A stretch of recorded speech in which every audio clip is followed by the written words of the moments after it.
ಈ ವಾರ ಮಿಥುನ ರಾಶಿಯವರು ಶತ್ರುಗಳ ನಿಗ್ರಹವನ್ನು ಮಾಡ್ತೀರಿ.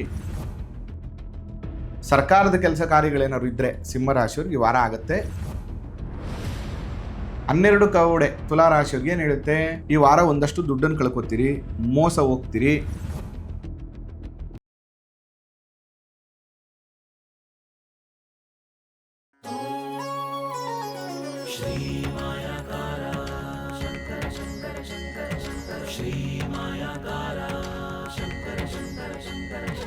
ಶ್ರೀ ಗುರುಭ್ಯೋ ನಮಃ. ಮಾಯಕಾರ ಪ್ರಭುವೇ ನಮಃ. ಗಣೇಶ ದೇವಿ ವಾಗ್ದೇವಿ ಮಮ ವಾಕ್ಯ ಸಿದ್ಧಿ ಕುರು ಸ್ವಹ. ಓಂ ನಮೋ ಭಗವತಿ ಚಾಮುಂಡೇಶ್ವರಿ ಮಲಯಾಳ ಸ್ವರೂಪಿಣಿ ಸರ್ವಸಿದ್ಧಿಕಾರಿಣಿ ಸತ್ಯಂ ಬ್ರೂಹಿ ಸ್ವಹ. ಆರಾಧ್ಯ ದೈವನಾಗಿರುವಂಥ ಮಲೆ ಮಹದೇಶ್ವರರನ್ನ ಮನದಲ್ಲಿ ನೆನೆಯುತ್ತಾ ವಿದ್ಯಾಗುರುಗಳ ತಂದೆ ತಾಯಿಯ ಪಾದಾರವಿಂದಗಳಿಗೆ ನಮಸ್ಕಾರವನ್ನು ಮಾಡ್ತಾ, ಜಗದ್ಗುರು ಪಂಚಾಚಾರ್ಯರನ್ನ ಬಸವಾದಿ ಶರಣರನ್ನ ಮನದಲ್ಲಿ ನೆನೆಯುತ್ತಾ, ನನ್ನೆಲ್ಲ ಪ್ರೀತಿಯ ಮುಖಪುಟದ ಯೂಟ್ಯೂಬ್ ವಾಹಿನಿಯ ಎಲ್ಲ ವೀಕ್ಷಕ ಬಂಧುಗಳಿಗೆ ನಿಮ್ಮ ಮುಗುರು ಮಧು ದೀಕ್ಷಿತ್ ಮಾಡುವ ಪರಿಪೂರ್ಣವಾದಂಥ ನಮಸ್ಕಾರಗಳು. ಕವಡೆ ಶಾಸ್ತ್ರದ ಪ್ರಕಾರ ವಾರ ಭವಿಷ್ಯ ಪ್ರತಿ ವಾರ ನೀವೆಲ್ಲರೂ ಕೂಡ ವೆಯ್ಟ್ ಮಾಡ್ತಾ ಇರ್ತೀರಿ. ಅದೇ ರೀತಿಯಾಗಿ ಈ ವಾರ ಯಾರಿಗೆಲ್ಲ ಶುಭ ಅಶುಭ ಫಲಗಳಿದೆ ಅನ್ನುವಂಥ ವಿಚಾರಗಳನ್ನು ನೋಡ್ತಾ ಹೋಗೋಣ. ಶ್ರೀಶಕೆ 1948ನೇ ಶ್ರೀ ಪರಾಭವನಾಮ ಸಂವತ್ಸರ ಉತ್ತರಾಯಣ ವಸಂತ ಋತು ಚೈತ್ರ ಮಾಸದ ಶುಕ್ಲ ಪಕ್ಷ ಗತಕಲಿ. ಇನ್ನು ಈ ವಾರದ ಹೈಲೈಟ್ಸ್ ನೋಡೋದಾದರೆ ಮಾರ್ಚ್ 29ನೇ ತಾರೀಕಿಂದ ಏಪ್ರಿಲ್ 4ನೇ ತಾರೀಕುವರೆಗೆ ಈ ಬಾರಿ ಉತ್ತರಾಯಣ ವಸಂತ ಋತು ಚೈತ್ರ ಮಾಸದ ಶುಕ್ಲ ಪಕ್ಷ ಮತ್ತು ಕೃಷ್ಣ ಪಕ್ಷದ 2 ದಿನಗಳೆಲ್ಲ ಕೂಡ ನಮಗೆ ಈ ವಾರ ಸೇರುತ್ತೆ. ಈ ವಾರದ ಹೈಲೈಟ್ಸ್ ನೋಡೋದಾದರೆ ಏನೆಲ್ಲ ಇದೆ ನೋಡಿ. ಇವತ್ತು ಸರ್ವತ್ರ ಏಕಾದಶಿ ಇರುವಂಥದ್ದು, ಜೊತೆಗೆ 30ನೇ ತಾರೀಕು ಸೋಮ ಪ್ರದೋಷ, ನಂಜನಗೂಡಲ್ಲಿ ಶ್ರೀಕಂಠೇಶ್ವರರ ಪಂಚರಥೋತ್ಸವ ಕಾರ್ಯಕ್ರಮ ಇದೆ. 31ನೇ ತಾರೀಕು ಮಹಾವೀರ ಜಯಂತಿ, ಮೇಲ್ಕೋಟೆಯಲ್ಲಿ ಚೆಲುವರಾಯಸ್ವಾಮಿ ರಥೋತ್ಸವ.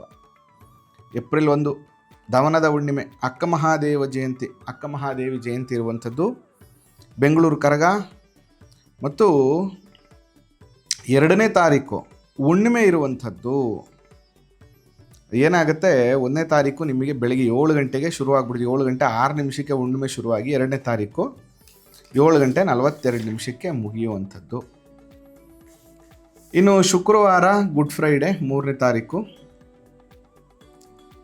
4ನೇ ತಾರೀಕು ಹೋಲಿ ಸ್ಯಾಟರ್ಡೇ ಇರುವಂಥದ್ದು. ಇದಿಷ್ಟು ಕೂಡ ಈ ವಾರದ ಹೈಲೈಟ್ಸ್. ಇನ್ನು ಹಾಗಾದರೆ ಮೊದಲನೇದಾಗಿ ಮೇಷರಾಶಿಯವ್ರಿಗೆ ಹೇಗಿದೆ. ಓಂ ನಮೋ ಭಗವತಿ ಚಾಮುಂಡೇಶ್ವರಿ ಮಲಯಾಳ ಸ್ವರೂಪಿಣಿ ಸರ್ವ ಸಿದ್ಧಿಕಾರಿಣಿ ಸತ್ಯಂ ಬ್ರೂಹಿ ಸ್ವಹ. ಆರಾಧ್ಯ ದೈವನಾಗಿರುವಂಥ ಮಲೆಮಹದೇಶ್ವರ ಈ ವಾರ ಎಲ್ಲರಿಗೂ ಕೂಡ ಶುಭ ಫಲವನ್ನೇ ದಯಪಾಲಿಸಲಿ ಅಂತೇಳಿ ಇವತ್ತಿನ ಮೊದಲ ರಾಶಿಯ ಬಗ್ಗೆ ನೋಡೋಣ. ಮೇಷರಾಶಿ ಬಗ್ಗೆ ನೋಡಿ. ಮೇಷರಾಶಿಯವರಿಗೆ 2, 4, 6, 8, 10 ಕವಡೆ ಅಂಗಾತ ಬಿದ್ದಿರುವಂಥದ್ದು ನೋಡಿ. 10 ಕವಡೆ ಬಿದ್ದಾಗ ನಾವು ಯಾವಾಗಲೂ ಏನು ಹೇಳ್ತೀವಿ ಅಂತಂದರೆ, ಒಂದಷ್ಟು ಶುಭ ಕೆಲಸಗಳಾಗುತ್ತೆ, ಶುಭ ಕಾರ್ಯಗಳಾಗುತ್ತೆ, ಒಂದಷ್ಟು ಸ್ಟ್ರೆಸ್ ಈ ವಾರ ಕಮ್ಮಿ ಆಗುತ್ತೆ, ಒಂದಷ್ಟು ಒಳ್ಳೆ ಜನರ ಮಿತ್ರರ ಮತ್ತು ಒಂದಷ್ಟು ನಿಮಗೆ ಕೆಲಸಗಳಾಗಬೇಕಾಗಿರುವ ವ್ಯಕ್ತಿಗಳ ಪರಿಚಯ ಅಥವಾ ಅವ್ರನ್ನ ಭೇಟಿ ಮಾಡುವಂಥದ್ದು ಮತ್ತು ಕಾರ್ಯದಲ್ಲಿ ಅನುಕೂಲಗಳು ಕೂಡ ಈ ವಾರ ಆಗುತ್ತೆ. ಬಟ್ ಪ್ರಾಬ್ಲಮ್ ಏನಂದರೆ, ಈ ವಾರ ನಿಮಗೆ ನಿಮ್ಮ ಮೇಲೆ ಡೌಟು, ಅಯ್ಯೋ ಆಗುತ್ತೋ ಆಗಲ್ವೋ, ಡ್ಯೂಯಲ್ ಮೈಂಡ್ ಅಂತ ಹೇಳ್ತೀವಲ್ಲ, ಕೆಲಸ ಮಾಡಲೋ ಬೇಡವೋ, ದುಡ್ಡು ಕೊಡಲೋ ಬೇಡವೋ, ಈ ಥರ ಒಂದಷ್ಟು ಗೊಂದಲ ಇರುತ್ತೆ. ಕೆಲಸ ಮಾಡುವಾಗ ಗೊಂದಲವನ್ನು ಇಟ್ಕೋಬೇಡಿ. ಒಟ್ಟಾರೆಯಾಗಿ ಈ ವಾರ ನಿಮಗೆ ಕಾರ್ಯ ಅನುಕೂಲ ಆಗುವಂತಹ ವಾರ. ವೃಷಭ ರಾಶಿಯವ್ರಿಗೆ ಹೇಗಿದೆ ಅಂತ ನೋಡೋಣ. ವೃಷಭ ರಾಶಿಯವರಿಗೆ 3, 3, 6, 3, 9 11 ಕವಡೆ ಅಂಗಾತ ಬಿದ್ದಿರುವಂಥದ್ದು. ಸಾಮಾನ್ಯವಾಗಿ ಕವಡೆ ಶಾಸ್ತ್ರದಲ್ಲಿ 11 ಕವಡೆ ಬಿದ್ದರೆ ಏನು ಹೇಳುತ್ತೆ, ಕಷ್ಟ ಉಂಟು. ವಾರದ ಕೊನೆಯಲ್ಲಿ ಸ್ವಲ್ಪ ಮಟ್ಟಿಗೆ ಅನುಕೂಲ ಆಗುತ್ತೆ. ಕೆಲಸ ಕಾರ್ಯಾದಿಗಳನ್ನು ಎಚ್ಚರಿಕೆಯಿಂದ ಮಾಡಲಿಲ್ಲ, 5 ಸರಿ ಯೋಚನೆ ಮಾಡಲಿಲ್ಲ, ಆತುರದ ನಿರ್ಧಾರ ತಗೊಂಡ್ರೆ ಧನ ಹೋಗುತ್ತೆ, ಅಂದರೆ ಫೈನಾನ್ಷಿಯಲಿ ಸ್ಟ್ರಗಲ್ ಆಗುತ್ತೆ, ಮಾನ ಹೋಗುತ್ತೆ ಮತ್ತು ಕಾರ್ಯಗಳು ವಿಘ್ನ ಆಗುತ್ತೆ. ಅದರಿಂದ ಈ ವಾರ ನಿಮಗೆ ಸ್ವಲ್ಪ ಅನಾನುಕೂಲದ ವಾರ. ಸ್ವಲ್ಪ ಹುಷಾರಾಗಿರ್ಬೇಕಾಗ್ತದೆ. ನೀವು ಮಾಡಬೇಕಾಗಿರುವಂಥ ಕೆಲಸ ದುರ್ಗಾಸ್ತೋತ್ರ ಪಾರಾಯಣ, ಅಮ್ಮನವರ ದರ್ಶನ ಭಾಳ ಮುಖ್ಯವಾಗಿ ಇದನ್ನು ಮಾಡಬೇಕು. ಇನ್ನು ಮಿಥುನ ರಾಶಿಯವ್ರಿಗೆ ಹೇಗಿದೆ ಅಂತ ನೋಡೋಣ. ಮಿಥುನ ರಾಶಿಯವರಿಗೆ 2, 4, 6, 8 ಕವಡೆ ಅಂಗಾತ ಬಿದ್ದಿರುವಂಥದ್ದು. ಈ ವಾರ ಮಿಥುನ ರಾಶಿಯವರು ಶತ್ರುಗಳ ನಿಗ್ರಹವನ್ನು ಮಾಡ್ತೀರಿ. ಒಂದಷ್ಟು ಅವಮಾನಗಳು, ಅಪವಾದಗಳು, ಕೋರ್ಟು, ಕೇಸು, ಕಚೇರಿ ಎನ್ನುವಂತಹ ಎಲ್ಲ ದೋಷಗಳು ನಿವಾರಣೆ ಆಗುತ್ತೆ. ಮತ್ತು ಕೈಗೊಂಡ ಕಾರ್ಯದಲ್ಲಿ ಜಯ ಆಗುತ್ತೆ. ನಿಮ್ಮನ್ನು ಸೋಲಿಸಬೇಕು, ಯಶಸ್ಸನ್ನು ಗಳಿಸಕ್ಕೆ ಬಿಡಬಾರ್ದು ಅನ್ನೋರು ಮುಂದೆ ಯಶಸ್ಸನ್ನು ಗಳಿಸುವಂಥ ವಾರ. ಮನಸ್ಸಿನಂಥ ಕಾರ್ಯಗಳು ನೆರವೇರುತ್ತೆ ಮತ್ತು ಮನೆಯಲ್ಲಿ ಕೂಡ ಒಂದಷ್ಟು ಸುಖ ಸಂತೋಷಗಳು ನೆಲೆಸುತ್ತೆ ಮಿಥುನ ರಾಶಿ. ಇನ್ನು ಕರ್ಕಾಟಕ ರಾಶಿಯವ್ರಿಗೆ ಹೇಗಿದೆ ಅಂತ ನೋಡೋಣ. ನೋಡಿ, ಕರ್ಕಾಟಕ ರಾಶಿಯವ್ರಿಗೆ 2, 4, 6, 8, 10 ಕವಡೆ ಅಂಗಾತ ಬಿದ್ದಿರುವಂಥದ್ದು. ನೋಡಿ, ಕರ್ಕಾಟಕ ರಾಶಿಯವ್ರಿಗೆ 10 ಕವಡೆ ಏನು ಹೇಳ್ತಾ ಇದೆ? ಸುಖ ಭೋಜನ, ಒಂದಷ್ಟು ಕೆಲಸ ಕಾರ್ಯಗಳಲ್ಲಿ ಜನರ ಪರಿಚಯ ಆಗುವಂಥದ್ದು, ಹೊಸ ಪರಿಚಯಗಳಿಂದ ಒಂದಷ್ಟು ಧನಾನುಕೂಲ ಆಗುವಂಥದ್ದು, ಆಕಸ್ಮಿಕ ಧನಲಾಭ, ಸುಖ ಭೋಜನ, ಒಂದು ಒಳ್ಳೆಯ ಊಟ ಮಾಡುವಂಥದ್ದು ಮತ್ತು ಕಾರ್ಯದಲ್ಲಿ ಅನುಕೂಲ ಆಗುವಂತಹ ವಾರ ಕರ್ಕಾಟಕ ರಾಶಿಯವರು. ಸಿಂಹರಾಶಿಯವ್ರಿಗೆ ಹೇಗಿದೆ ಅಂತ ನೋಡೋಣ. ನೋಡಿ, ಸಿಂಹರಾಶಿಯವ್ರಿಗೆ 2, 4, 6, 8, 10, 12, 13 ಕವಡೆ ಅಂಗಾತ ಬಿದ್ದಿರುವಂಥದ್ದು ಸಿಂಹರಾಶಿಯವ್ರಿಗೆ. ಸರ್ಕಾರದ ಕೆಲಸ ಕಾರ್ಯಗಳೇನಾದ್ರು ಇದ್ದರೆ ಸಿಂಹರಾಶಿಯವ್ರಿಗೆ ಈ ವಾರ ಆಗುತ್ತೆ. ಸರ್ಕಾರಿ ಉದ್ಯೋಗ ಮಾಡ್ತಾ ಇರುವಂಥವ್ರಿಗೆ, ಸರ್ಕಾರದಿಂದ ಏನೋ ಒಂದಷ್ಟು ಫಂಡ್ ಆಗಬೇಕು, ದುಡ್ಡು ಆಗಬೇಕು ಅನ್ನುವಂಥವ್ರಿಗೆ ಈ ವಾರ ಖಂಡಿತ ಅನುಕೂಲ ಆಗುತ್ತೆ. ಮತ್ತು ಧನಲಾಭವಿದೆ. ಹೆಣ್ಣು ಮಕ್ಕಳ ವಿಚಾರದಲ್ಲಿ ಮನೆಯಲ್ಲಿ ಒಂದಷ್ಟು ಶುಭ ಕಾರ್ಯಗಳು ಮತ್ತು ಒಂದಷ್ಟು ಪ್ರೀತಿ ಸಿಗುವಂಥ ಯೋಗ.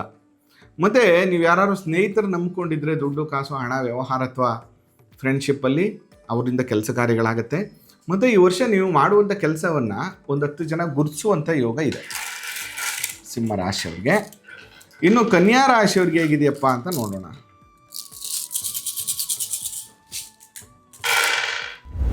ಕನ್ಯಾ ರಾಶಿಯವ್ರಿಗೆ 2, 4, 6, 8 ಕವಡೆ ಅಂಗಾತ ಬಿದ್ದಿರುವಂಥದ್ದು.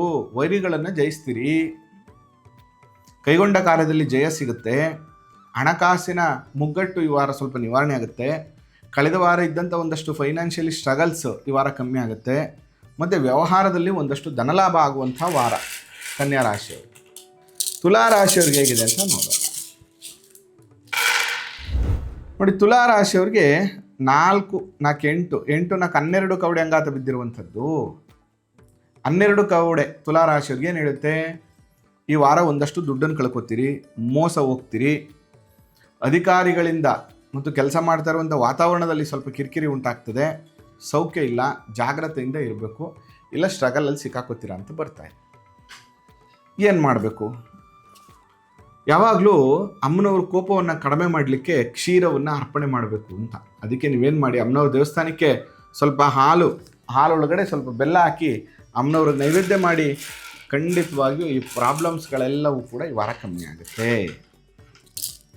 ಇನ್ನು ವೃಶ್ಚಿಕ ರಾಶಿಯವ್ರಿಗೆ ಹೇಗಿದೆ ವಾರ ನೋಡೋಣ.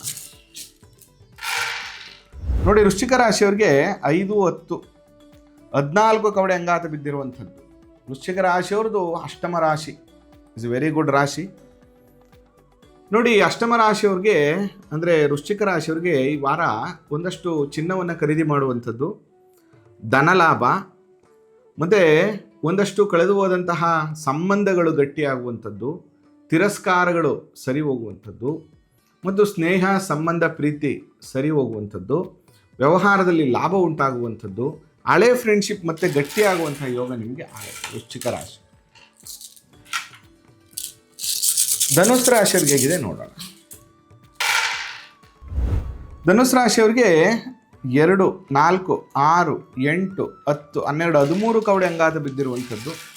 ಸರ್ಕಾರದಿಂದ ಸಹಾಯ, ಧನಲಾಭ, ಸರ್ಕಾರದ ಕೆಲಸಗಳಲ್ಲಿ ಅನುಕೂಲ, ವ್ಯವಹಾರದಲ್ಲಿ ಅನುಕೂಲ, ಮಿತ್ರರಿಂದ ಅನುಕೂಲ, ಅನೇಕ ಕೆಲಸ ಕಾರ್ಯಗಳಾಗುವಂತಹ ವಾರ ಇದು. ಈ ವಾರ ಧನುಸ್ ರಾಶಿಯವ್ರಿಗೆ ವಿಶೇಷವಾಗಿರುವಂಥ ಶುಭ ಫಲಗಳು ಪ್ರಾಪ್ತಿಯಾಗ್ತದೆ. ಮಕರ ರಾಶಿಯವ್ರಿಗೆ ಹೇಗಿದೆ ಅಂತ ನೋಡೋಣ. ಮಕರ ರಾಶಿಯವ್ರಿಗೆ 3, 3, 6, 3, 9, 3, 12, 12, 3, 15, 16 ಕವಡೆ ಅಂಗಾತ ಬಿದ್ದಿರುವಂಥದ್ದು. ಮಕರ ರಾಶಿಯವ್ರಿಗೆ ವಾರ ಚೆನ್ನಾಗಿಲ್ಲ. ಅಪವಾದ, ಆಪ್ತೇಷ್ಟರ ಜೊತೆ ಸ್ವಲ್ಪ ಕಿರಿಕಿರಿ, ಜಗಳ, ಕಲಹ, ಹಣಕಾಸಿನ ತೊಂದರೆ, ಅನ್ವಾಂಟೆಡ್ ಖರ್ಚು ವಾರ ನಿಮ್ಮದು. ಮತ್ತು ಅಧಿಕಾರಿಗಳ ಜೊತೆ ಕಿರಿಕಿರಿ, ವ್ಯವಹಾರದಲ್ಲಾಗೋಲ್ಲ. ನೀವು ಬೆಳೆಸಿರುವಂಥವ್ರು, ನೀವು ಸಹಾಯ ಮಾಡಿರುವಂಥವ್ರು, ನೀವು ಕಲಿಸ್ಕೊಟ್ಟಿರುವಂಥವ್ರೆ ನಿಮಗೆ ಸಮಸ್ಯೆಯನ್ನು ಮಾಡುವಂಥ ವಾರ.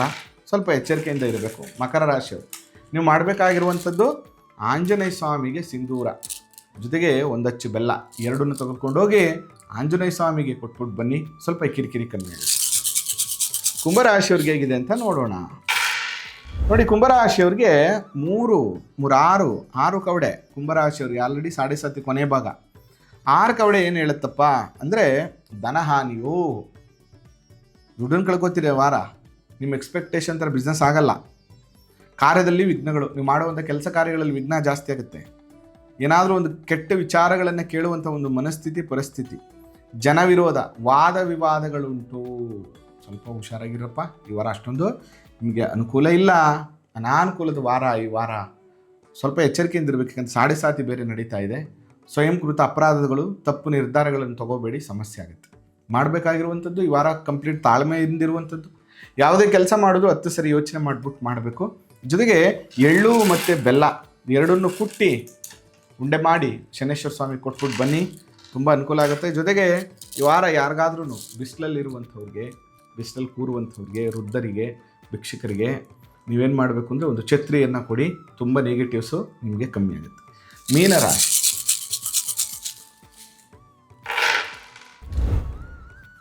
3, 6, 9, 9,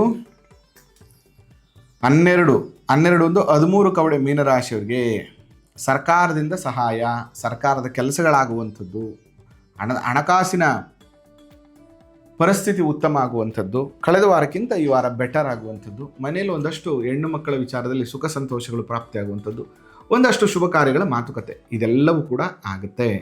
ಅದರಿಂದ ಆಲ್ಮೋಸ್ಟ್ ಒಂದಷ್ಟು ರಾಶಿಯವರಿಗೆ ಶುಭ ಇದೆ, ಒಂದಷ್ಟು ರಾಶಿಯವರಿಗೆ ಶುಭ ಫಲಗಳಿದೆ. ಇದ್ರ ಜೊತೆಗೆ ಜಾತಕಗಳ ದಶಾಭುಕ್ತಿ ಫಲ ಕೂಡ ಭಾಳ ಮುಖ್ಯ ಆಗುತ್ತೆ ಅಂತ ಹೇಳ್ತಾ ಈ ವಾರ ಭವಿಷ್ಯನ ಮುಕ್ತಾಯಗೊಳಿಸ್ತಾ ಇದ್ದೇನೆ. ಇನ್ನು ಯಾರೆಲ್ಲ ನಮ್ಮ ಚಾನಲ್ ಸಬ್ಸ್ಕ್ರೈಬ್ ಆಗಿಲ್ಲ, ಸಬ್ಸ್ಕ್ರೈಬ್ ಆಗಿ ಫಾಲೋ ಮಾಡಿ. ಆ ಮಲೆಮಹದೇಶ್ವರ ಅನುಗ್ರಹ ಸದಾ ನಿಮ್ಮ ಮೇಲಿರಲಿ. ಜಾತಕ ವಾಸ್ತು ಸಲಹೆ ಬೇಕಾದರೆ ಸಂಪರ್ಕವನ್ನು ಮಾಡಿ. ನಮಸ್ಕಾರ.